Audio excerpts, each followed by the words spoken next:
The purpose of this show is to guide you to realign with habits that get you to live the life you've always dreamed of. This is the Habit-Based Lifestyle Podcast with Jesse Yule. This is the Habit-Based Lifestyle, where you can access your full potential right now. Finally break free from destructive habits. That dream life, if you want it, you can have it. This is where you transform your health, mind, business, and relationships. Or do nothing and keep your life the way it is. But if you're ready for change, you're in the right place. This is where you're gonna learn how to live a habit-based lifestyle. You are tuning in to the Habit-Based Lifestyle Podcast with your host, Jesse Yule. This is the Habit-Based Lifestyle. Let's go. What's up, guys? Jesse, Habit-Based Lifestyle. And I wanted to come in here today and talk about just 3 ways that you can begin to win the daily war in your mind. And this thought came up for me last week in a morning prayer, and I thought it was really powerful, but I wanted to share it with you today because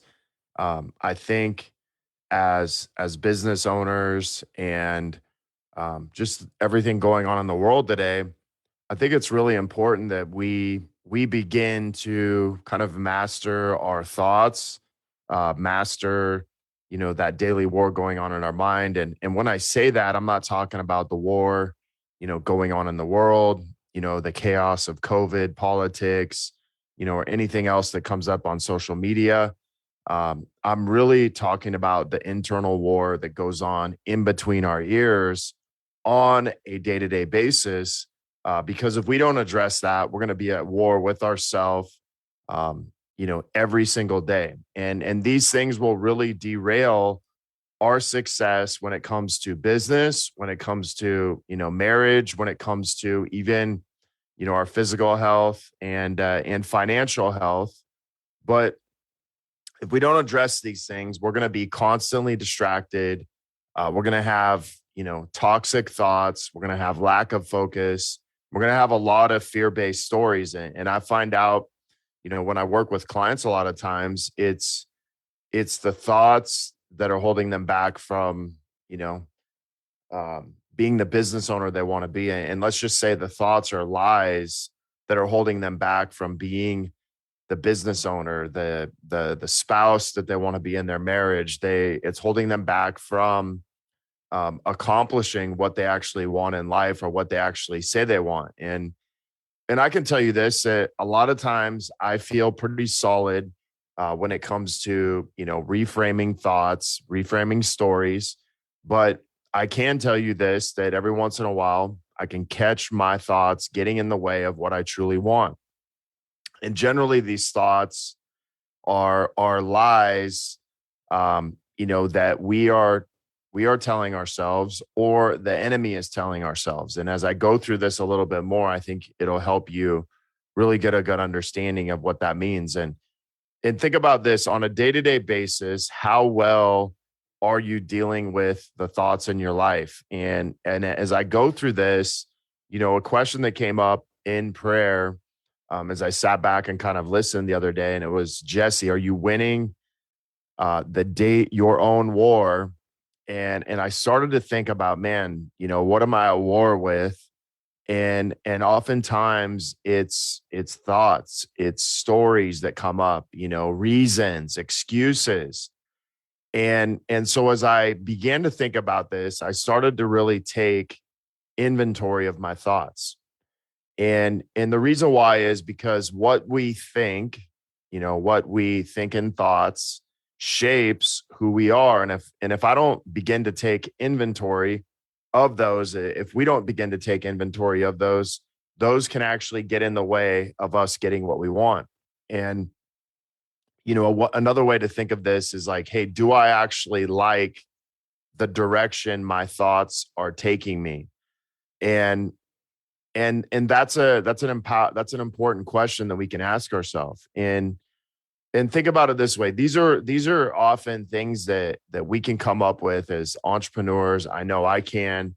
as a business owner, and maybe it's just a thought or a story of like, hey, my wife slash, husband is the reason I can't have this in my marriage.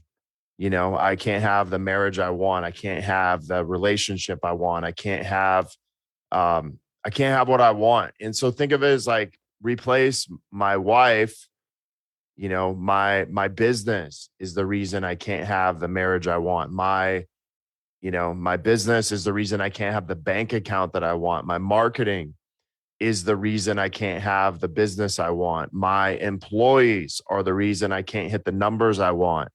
My uh my nutrition coach is the reason I can't have the body I want. And so all of these thoughts are kind of like victim based thoughts.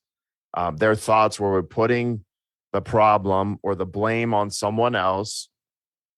And if we don't take inventory of those thoughts, what ends up happening is we can kind of get stuck in a pattern, a way of thinking that will hold us back. And think of it this way: if our thoughts while we're taking inventory are more victim-based thoughts, and typically, like I just read some that I could even come up with at times, blaming things on maybe employees, even clients, my wife, my kids being the reason I can't get my result, whatever that is a victim-based thought.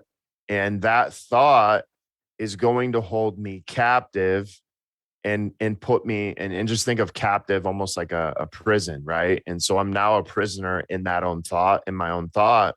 And sometimes what happens is the prison we put ourselves in and hold ourselves in captive is glass. It's not actually bars. And so glass, sometimes it looks really good, right? When we look out at it and we can still see everything. The problem is when we try to get somewhere where we want to go, we run into the glass and it stops us, but we can't really see it because our thoughts are clouded by this victim-based, thinking. And so a lot of times these thoughts are focused on our weakness.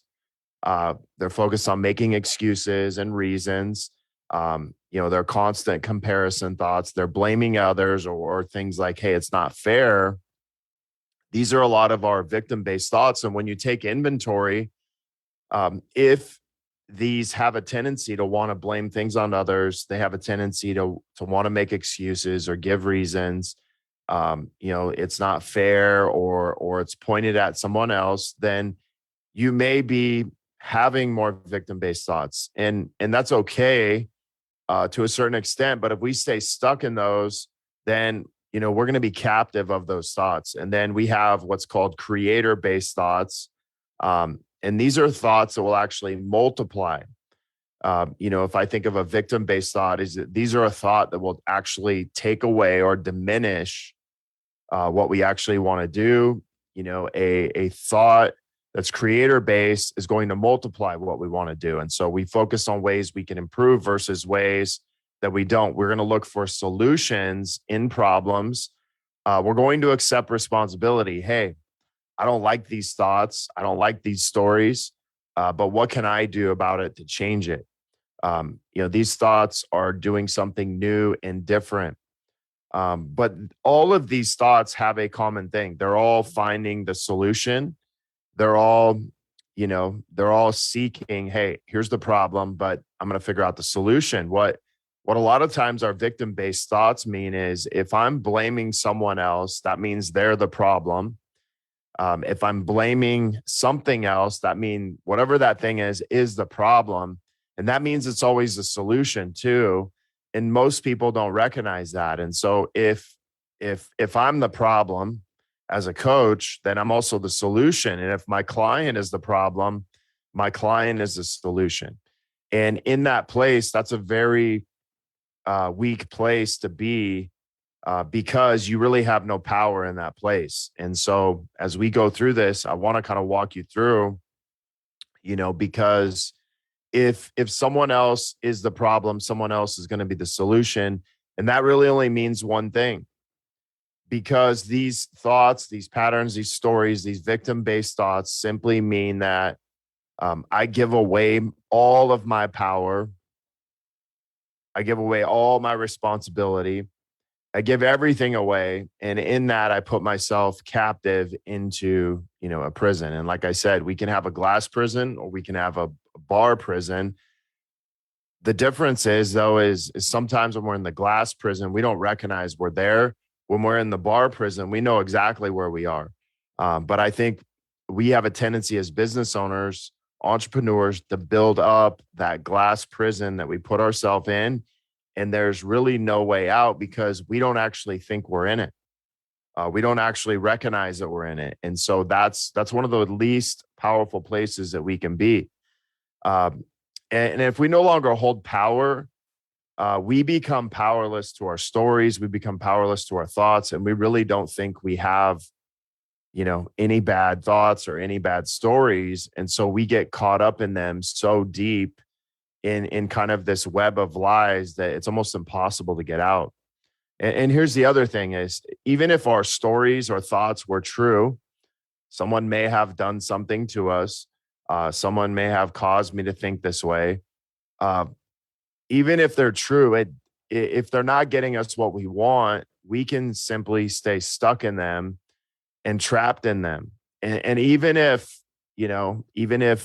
hey, someone did something really bad to me, if that story was true, if that thought was true, uh, it may still not get me what I want. And so the only way to get what we want is going to be to change that story. And so we talk about, just setting captives free. As setting captives free, our thoughts, the captives are our very thoughts, our very stories that keep us in prison. And there's only really one way to change this. And yes, we can try to do it on our own, which, I've had a tendency to want to do that. And one thing that does is it can change when I try to do it on my own. But when I go to God and with God's help, I can begin to transform my mind. And so I can change, and change may last for a season. It may last for a few weeks, but eventually that same thought, that same story comes back. But when I have God's help, I can transform my mind. I can transform my thoughts, and we can stop believing the lies that hold us back. And let's just say the lies are, an attack on the enemy, and they're subtle lies a lot of times that we don't recognize, but they may be centered around, hey, I'm not good enough, I'm not worthy, all of those things, and a lot of times we believe those. I talk to people sometimes, and including myself, where maybe we've believed this lie that the enemy's got a hook in us, that we're not good enough for, the last 20 or 30 years because one of our parents or a coach or someone, a teacher, said that to me, that I wasn't good enough, or no matter what I did, it wasn't good enough for them. And so we continued to live that out 30 years later. But we can stop believing the lies that hold us back anytime that we want, but we can't do it on our own, because for a lot of us, doing it on our own looks like attempting it for 30 years and still believing it. And we know that's still not working in our life. And so, we change for a season, but we don't actually transform our mind. And so we can allow God in to renew our mind with his truth. And so as we walk through this, I want you to kind of think of like, hey, what's a lie I've believed about myself for a long time that, maybe I changed it for a season, maybe I changed it for a reason, but it continues to come up. Because here's the thing is, the truth is going to set you free, but how do you know if it's your truth or God's truth? Well, a lot of times our truth changes us, but doesn't transform us. And our truth may change us, but it may not set us free. God's truth will often, set us free. But first we have to remove the lie. And so we must remove the lies and then replace with God's truth. And so we have to really learn to reframe. And so I'm just going to give you kind of an example of a lie.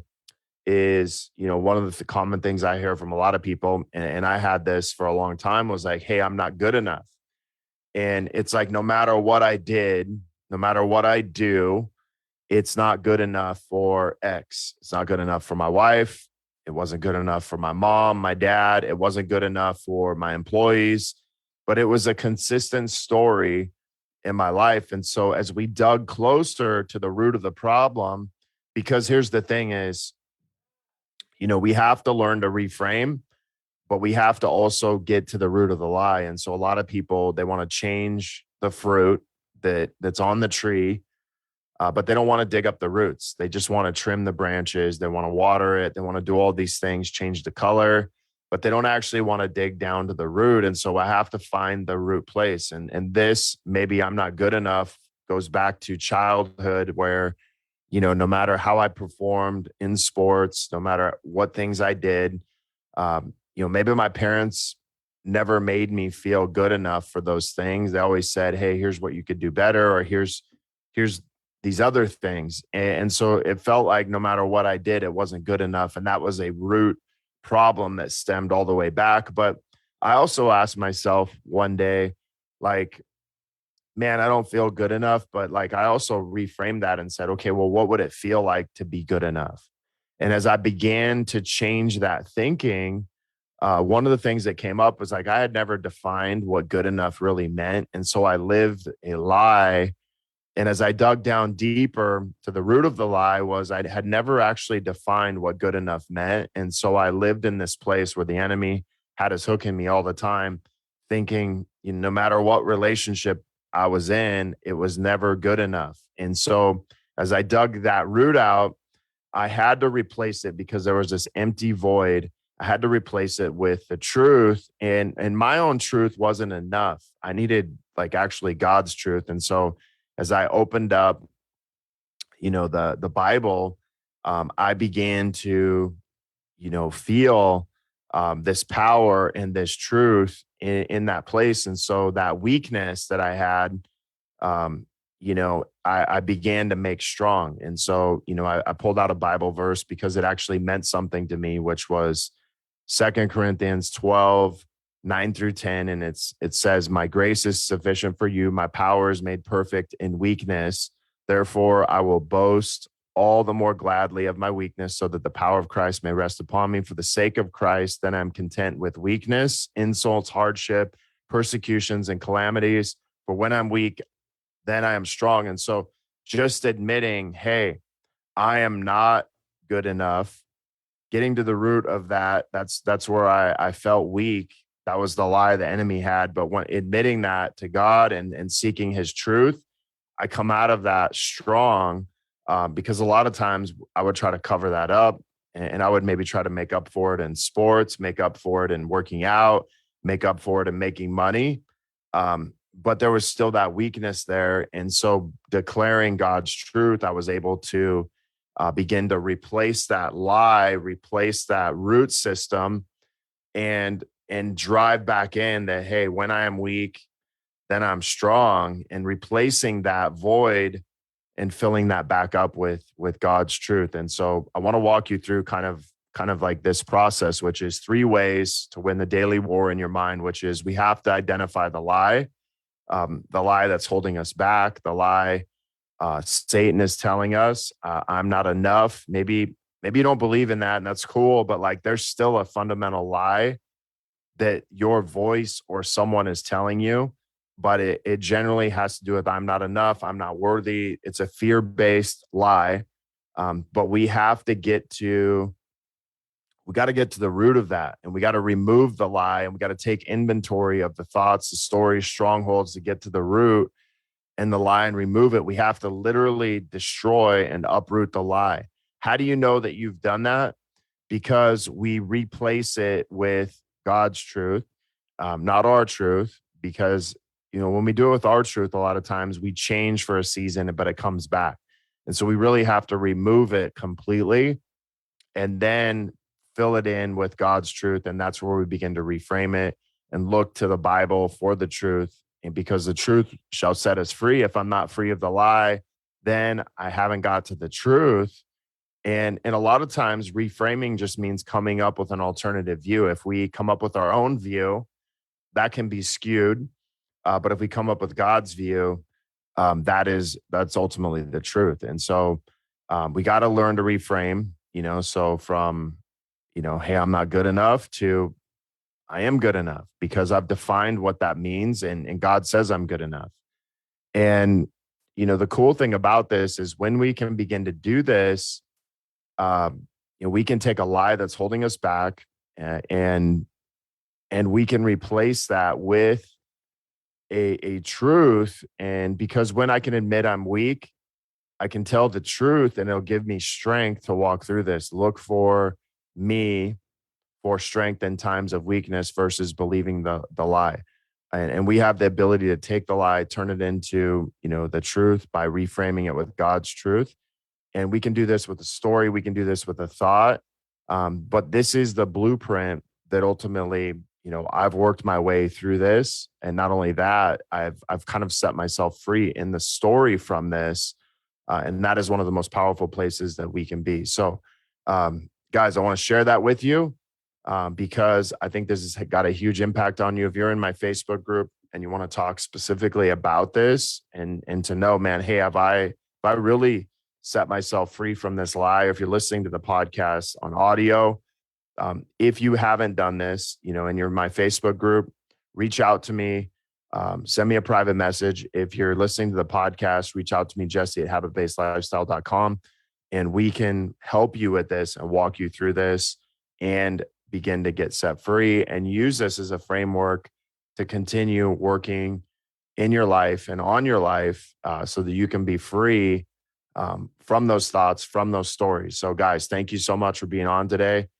Look forward to, hearing your feedback on this and have a great day. The purpose of this show is to guide you to realign with habits that get you to live the life you've always dreamed of. This is the Habit-Based Lifestyle Podcast with Jesse Ewing.